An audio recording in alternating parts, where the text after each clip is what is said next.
Hello and welcome to this edition of Big Fish Small Pod, where here on Big Fish Small Pod we give you everything about the Marlins for that particular day in 10 minutes or less. And welcome to this edition of the podcast.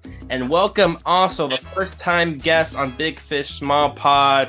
He is world famous for being JJ Bleday's biggest fan and the best Marlins beat reporter, maybe, Mr. Isaac Azout. Isaac, it's great to have you on. Well, what an introduction, Daniel. I appreciate the kind words. This is the first time that you and I have ever been on a pod. I know we do our live streams, but whether it's Unfiltered or Fishology, this is our first time being on a pod together. So a little milestone there today.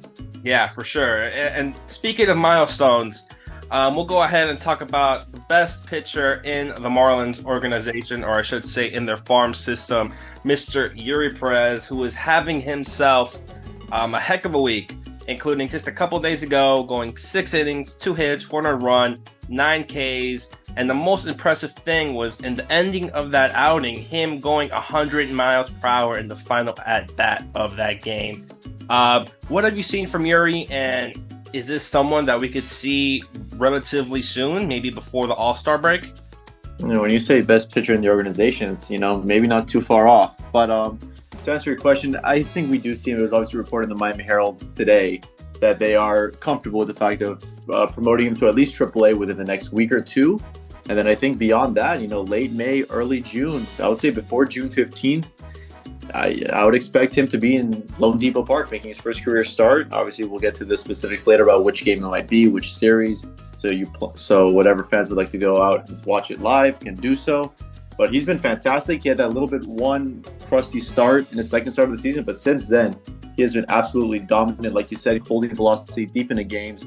In his last, his last 4 starts, he has a 1.23 earned run average, allowing a 413 opposition OPS. He's just been fantastic. He's striking guys out. He's not walking too many batters. 1-2, swing and a miss, high fastball at 99. First trip through the order complete, 5 strikeouts for Eury Pérez. 3-2 on the way from Pérez, and the pitch to Lugbauer. Swing and a miss, strike 3. Breaking ball got him. The only thing you got to focus on maybe is just the lack of pitches in these starts. He hasn't gone over 90 yet, but you got to assume if he goes to AAA, they'll let him go out a little bit more, maybe 95, 100 pitches. He hasn't pitched into the 7th yet, but I assume that is coming soon. Yeah, we saw Eury Pérez in spring training and kind of got rocked in a couple games there. Do you believe, when looking back on that, is something to worry about Eury Pérez when he eventually does get the call up to the majors, going back in that spring training? No, because, even Skip mentioned this kid, 19 years old, 20 years old, going into a big league camp for the first time ever, trying to impress everyone, trying to throw 110 miles an hour. He had to face a tough St. Louis Cardinals team. If I remember correctly, Jordan Walker was the best player in the world. He ran into a hot spring training offense a couple of times, but he did look sharp. He showed reason as to why he's amazing, and I would say he's got that on the back burner, and he's gonna be a little bit better than he was in spring training. Yeah, and here on Fish Rush we like to do predictions and everything, and you do predictions also. Do you have a prediction to where we might see Eury? Do you have a series, or do you want to give him a month or so? Knowing the Marlins, I would think they want it to be at home. That being said, they did Max Meyer on a weekend series against Philly. I would say it's a little bit optimistic. It's a little bit soon. But it's possibility the weekend of the Oakland series, maybe he'll face JJ Bleday, our good friend, or they'll wait a few more weeks for the Pittsburgh Pirates series, June 23rd to the 25th at home. I think it'll be one of those home weekend series where they want to show off their phenom. Yeah, either going up against former Marlin JJ Bleday or former future Marlin Brian Reynolds there. But yeah, all I gotta say that is if Bleday takes Eury Pérez deep, I will never hear the end of it. But Eury, definitely one of the positives organizational wise for the Marlins. But currently the Marlins are 2 games under 500. We're recording this just a few hours before Game 2 of the Arizona Diamondbacks series. And Isaac, from your point of view, just what do you think the positives have been so far this season? Because I don't think maybe that many people had them just only 2 games under 500 this deep into the season. Yeah, I mean, when you talk about positives, the first one you got to start with is obviously, the only cycle in Marlins history, Luis Ariz. He's just been as good as advertised. He's OPSing 978. He's slugging 500. His OBP is 469. He's just been the one only bright spot in this starting lineup. I think Brian De La Cruz got off to a pretty hot start, and he went off through that horrible streak where he was just striking out over 70% of the time in a matter of 25 at bats. So he's sort of slowed down, but he's getting things together again. Another positive that I really like is Jesus Sanchez really getting it together lately. He's got an OPS up near the 800s, which is something that we didn't even think was possible when he started the season hitting below 100. So offensively, those are the positives, unfortunately. And then the other positives you got to mention is the bullpen. AJ Puck, Flora, I know they had a bit of a tough weekend in Wrigley, but it wasn't really their fault. You had sloppy defense behind them, but boy, the combination of Flora and Puck, or as Skip likes to call it, Fluck. Oh boy. They've just been fantastic. Getting a little to Noah Burger there. Yeah, right. I think it was Cal Seelot that said that, actually. But Matt Barnes has been fantastic. JT Chagua is on his way back. They've just got a fantastic bullpen that is just adding more as guys are returning from injury. Nick Enright and a few others. Yeah, I want to ask some other players, and maybe you could tell me if you believe that they're maybe affecting the Marlins positively. And one of the players have to be mentioned is Jorge Soler. Obviously, hitting 226. When you get Jorge Soler, he's not going to hit 300. He's not even going to get close to that. But he is OPSing 772, and he does lead the team in home runs with 7, which is something the Marlins have desperately needed. What have been your thoughts on Jorge Soler? And basically, this is what the Marlins wanted when they gave him that contract a couple years ago. Yeah, like you said, low batting average. He will slug, but most importantly, this year he's a presence again. It's sort of similar to how he was last year before he got hurt, but right now he's hitting the ball much better, in my opinion, than he was last season. And like I said, he's a presence. He's a presence in that lineup, whether he's hitting 4th, 2nd, or 3rd. Major league pitchers are scared to, give him something over the plate, and that's just important when you have Luis Ariz around him, when you have Jazz Chisholm around him. They need to be frightened to pitch to Jorge Soler, and that's what he's doing. Yeah, we're mentioning positives. I know I don't like to get into negatives, but it is something that we have to talk about. When you have one, you have to talk about the other. What have been your negatives so far this season for the Fish? I think the most surprising negative would have to be the starting pitching.